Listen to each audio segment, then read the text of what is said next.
Welcome students to the video module on the topic Compton Effect. As we learned in the case of photoelectric effect, this effect also describes the quantum nature of radiation, or better we can say that the particle nature of radiation. In the photoelectric effect, we learned about the quantization of energy of a photon, or we explained that a photon or a radiation can be treated as a group of energy called quanta or photon. But in explaining that effect, nothing was used or explained in terms of its quantization of momentum. Compton effect gives a better idea regarding the quantization of energy and quantization of momentum of a photon. For a photon to be known as a particle, we must describe its energy as well as momentum. Photoelectric effect described only its energy, but through Compton effect, Sir Arthur Compton explained the energy and momentum of photon. Compton scattering or Compton effect, which is discovered by Arthur Compton, is the scattering of a photon by a charged particle, usually an electron.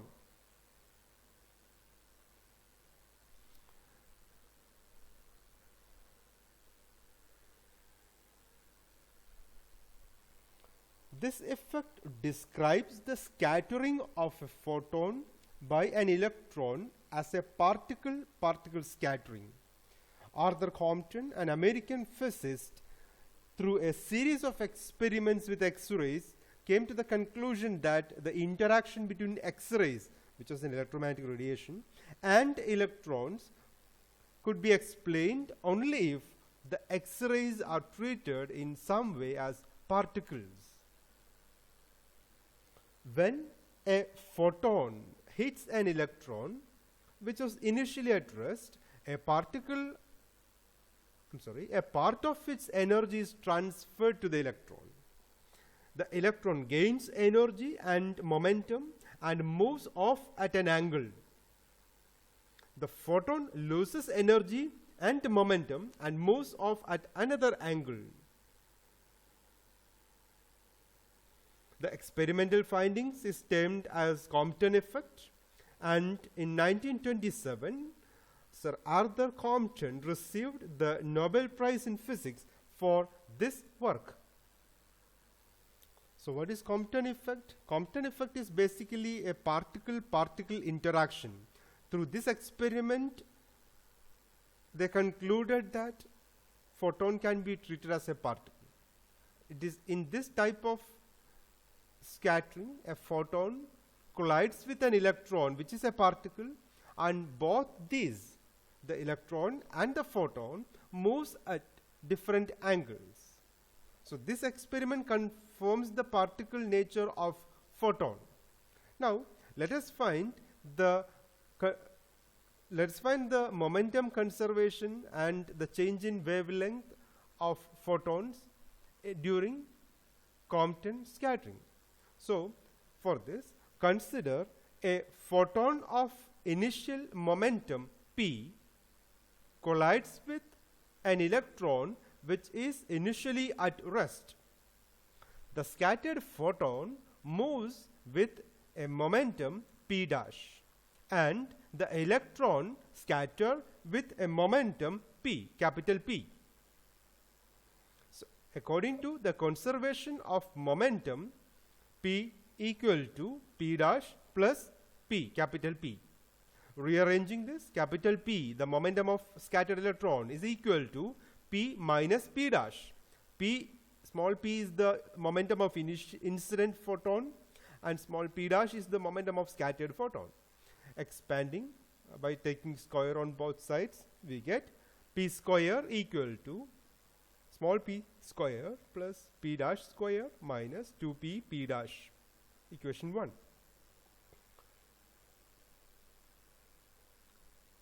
Now we know that relativistic energy of a particle is given by E square equal to p square c square plus m square c raised to 4.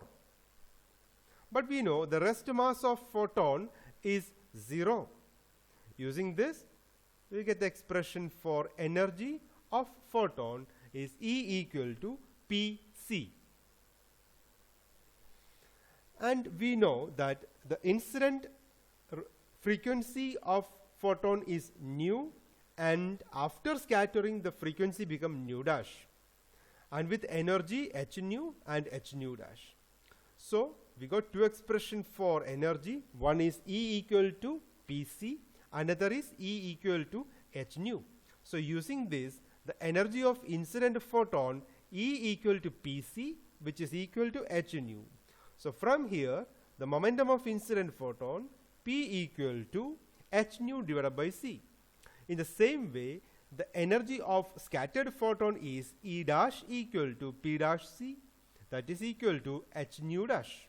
So from there, we get the expression for momentum of scattered photon P dash is equal to h nu dash divided by c. So using this, in the expression for momentum, that is equation number 1, we can write equation 1 as p square equal to, instead of the small p, we can substitute h nu by c. H nu by c square plus p dash square. Instead of p dash square, we can substitute h nu dash divided by c minus 2 h nu by c, h nu dash by c cos theta. C square is there on each term on the right side. Take the c square to the left, then it becomes p square c square equal to h nu square plus h nu dash square minus 2 h nu dash cos theta. Now adding an extra term plus 2 h nu dash minus 2 h nu dash without making any change in the value, we can rearrange this expression as p square c square equal to h nu square minus h nu dash, h nu minus h nu dash whole square. That is using this h nu square, h nu dash square and minus 2 h nu dash. This is actually like a square plus b square minus 2ab, that is a minus b whole square. So using that identity, we get h nu minus h nu dash square plus, here you can take these two, h nu, 2 h nu dash and minus 2 h nu dash cos theta. So from that you take h nu dash outside times 1 minus cos theta. That is equation number 2. Okay. Now again consider the expression for relativistic energy of a particle. Here take that of electrons. So it will be E square equal to p square, capital P square c square plus m square c raised to 4. That is the relativistic energy of electron. Now applying the conservation of energy. Earlier we used the conservation of momentum. Now we are using the conservation of energy. This side represents before collision and this side represents after collision. Before collision, the energy of incident photon is h nu and that of electron it is mc square. And after collision it is h nu dash plus the relativistic energy, this expression, that is root of m square c to the power 4 plus p square c square. Rearranging this by taking the h nu dash to the other side, it will be h nu minus h nu dash plus mc square. Then there is a root here, square root here. So to eliminate that, we squared on both sides. So square root is eliminated and an extra square term here. Okay. So that is mathematical rearrangement. M square c to the power 4 plus p square c square equal to h nu minus h nu dash plus mc square whole square. If you have doubt, I can show the calculation here.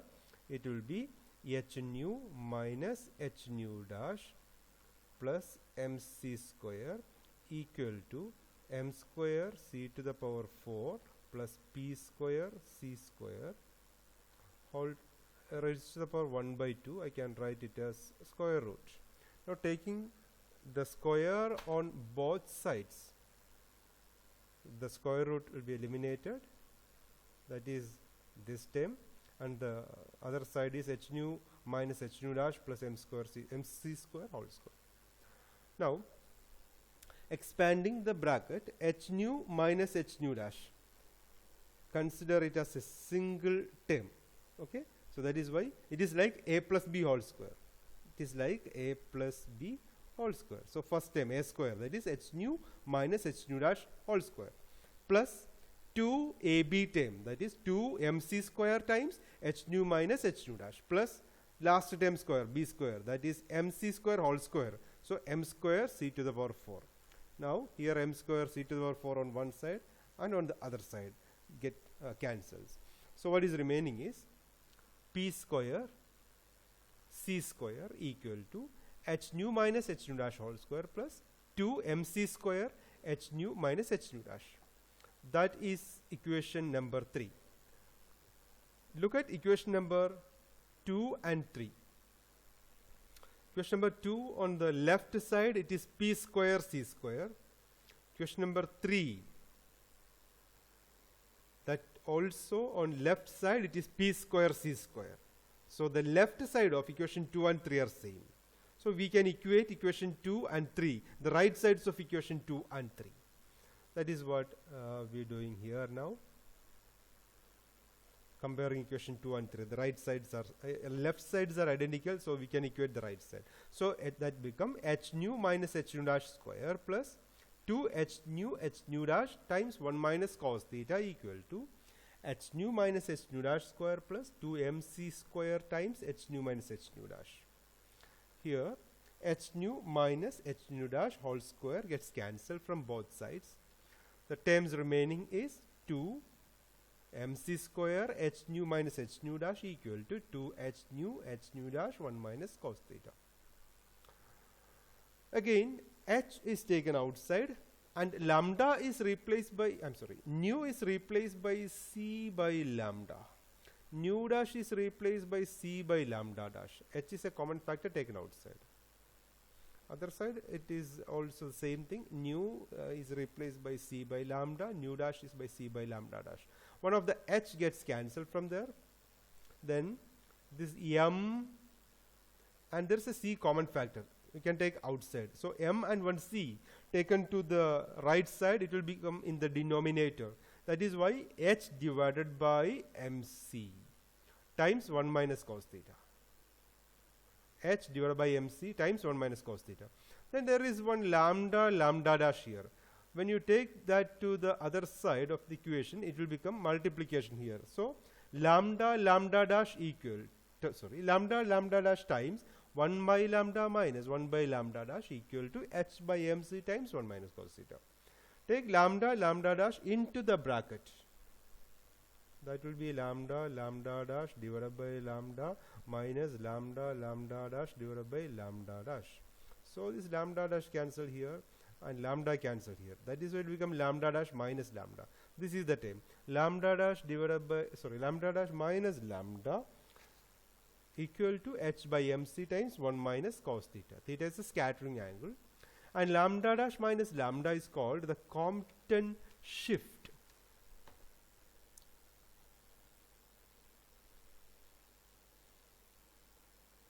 So this equation shows that the equation for Compton shift is a change in wavelength of photon due to its interaction with an electron or any other charged particle. So the equation for Compton shift shows that the wavelength shift depends only on the angle of scattering theta.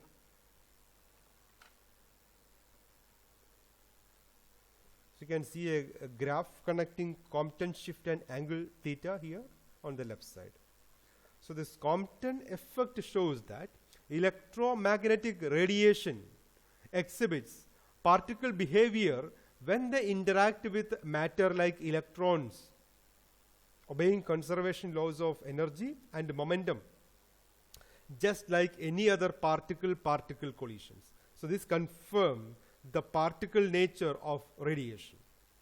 And we already know that situations like interference, diffraction, etc., the electromagnetic radiation behaves as waves. So from all these, we can conclude that electromagnetic radiation possesses dual nature, that is, wave nature as well as particle nature. So electromagnetic waves can be treated as particle when it comes with or when it encounters some particle-particle interactions, and in other situations like interference, diffraction, etc., that can be treated as waves. So these two behavior is there for electromagnetic waves. So electromagnetic waves possess dual nature, particle nature as well as wave nature.